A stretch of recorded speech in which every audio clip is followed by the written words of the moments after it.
대통령 집무실 용산 이전을 두고 신구 권력이 첨예하게 맞서고 있죠. 박정 기자와 더 깊이 알아보겠습니다. 박 기자, 청와대는 5월 10일 0시부로 용산으로 이전을 하게 되면 그럼 안보 공백이 생길 수 있다고 얘기를 하고 있잖아요. 그 근거가 뭡니까? 네, 먼저 5월 10일 정권이 교체되면 청와대에 어떤 변화가 생기는지 알아보겠습니다. 영화에서 백악관에서 핵가방을 건네는 모습 이런 것도 떠오르실 텐데 우리나라는 청와대 위기관리센터에서 인수인계가 이루어집니다. 2013년 상황을 한번 보시겠습니다. 취임식 전날 오후 3시에 박근혜 정부 김장수 안보실장이 청와대 위기관리센터로 오고 퇴임한 이명박 전 대통령이 오후 4시에 청와대를 나갔습니다. 밤 12시 그러니까 새 정부가 시작되는 0시에 김장수 실장이 이명박 정부 안광찬 실장과 악수를 하고 인수인계 완료를 보고했습니다. 그런데 이번에는 용산으로 이전을 한다고 하니까 그러면 상황이 달라질 수 있다 이거죠? 네, 윤당선인 측은 5월 10일 0시부로 청와대를 개방하고 통일동에서 업무를 시작하겠다고 했잖아요. 네. 이렇게 될 경우 5월 10일 0시부터 생기는 공백에서 국가안보를 누가 책임지냐는 것입니다. 한 전직 청와대 경호부장은 청와대를 비우는 순간 대통령이 없으면 위기관리센터 업무도 끝이라고 말하기도 했는데요. 윤당선인 측은 합참 벙커에서 국가 위기관리가 가능하다고 밝힌 바 있는데 청와대 위기관리센터 기능이 제대로 옮겨질 수 있는지가 관건입니다. 여기도 지하 벙커가 있고 여기도 지하 벙커가 있고 비상시에는 여기 밑에가 다 통로가 연결이 돼 있기 때문에 비상시에는 여기서 NSC를 바로 할 수가 있습니다.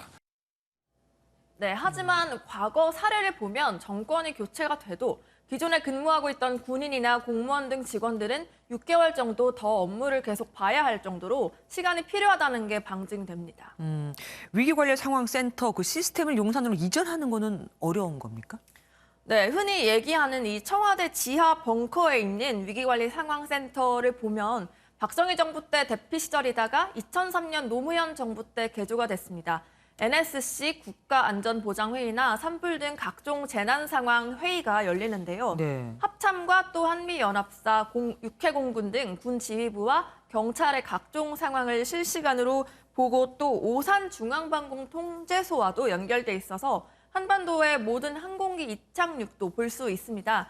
시스템 이전이 가능한지 보면 서버가 대전 국가정보관리원에 있어서 라인이 청와대로 연결돼 있고 국방부의 합참 건물에도 라인을 추가하면 된다고 전해지고 있는데요. 설사 있을 수 있는 사이버 공격에도 우려할 필요가 크지 않다는 분석이 나옵니다.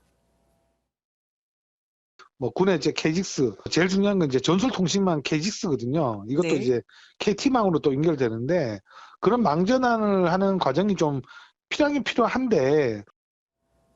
이런 가운데 합참 차장 출신인 실원식 국민의힘 의원은 집무실이나 국방부가 옮겨가도 기존 체계는 정상이라며 국가나 전장지휘 체계에 우려가 없다고 밝혔습니다.